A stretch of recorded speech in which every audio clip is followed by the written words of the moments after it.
होते हैं। I hope कि आप सब अच्छे होंगे। वेलकम टू सांस्कृतिक चैनल। किंगडम प्लांटिंग का सबसे लास्ट टॉपिक है एंजियोस्पर्म।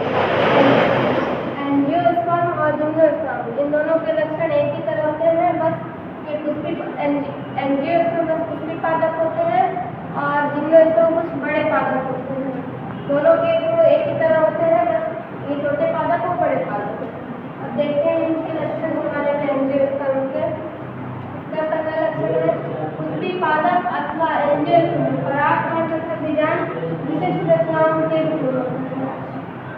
जैसे कि एंजियोस्पर्म हो गया तो इसकी विशिष्ट रचना होती है, इनमें परागकण और बीजांड होते हैं। विशिष्ट रचना क्या होती है?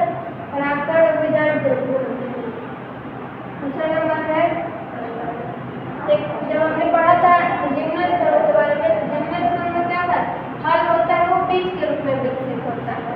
लेकिन इसमें क्या है कि बीज है वो फल के, जो बीज है वो फल के रूप में विकसित होता है, बीज फल के रूप में पाया जाता है।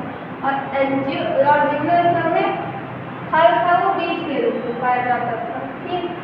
तीसरा लक्षण है एंजियोस्पर्म के अंतर्गत, ये जो एंजियोस्पर्म है इसके अंतर्गत सभी पुष्पी पादप आते हैं। ये तो आसपास भी दिखाई देते हैं, बहुत सारे पौधे ऐसे हैं।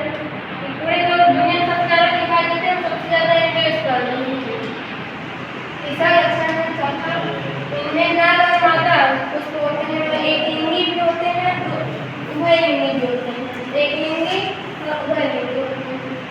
पांचवा लक्षण है जो नर होते हैं, नर पुष्प और मादा पुष्प। नर पुष्प है वो लघु बीजाणुधानी के रूप में विकसित होते हैं और जो मादा पुष्प होती है वो गुरु बीजाणुधानी के रूप में विकसित होते हैं।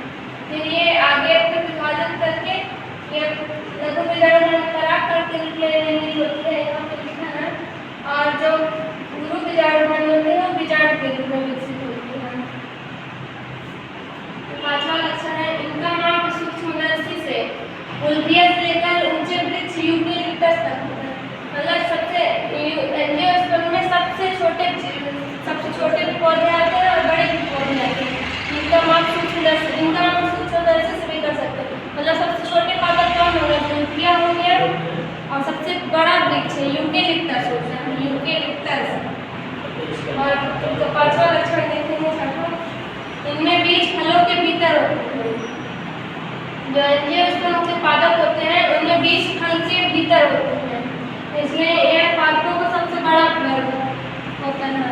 एंजियोस्पर्म है तो सभी पादप हो गए, जैसे शैवाल हो गया था, ब्रायोफाइट, टेट्राफाइट और जिम्नोस्पर्म।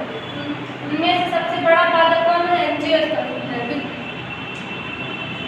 और देखेंगे अच्छा, ये 2000 वर्ष पहले से ही प्रभावित, मतलब इनका विकास 2000 वर्ष पूर्व ही हो चुका था इनका विकास। और जिम्नोस्पर्म में एक बीजपत्री पादप और 2 बीजपत्री पादप भी आते हैं। धन्यवाद।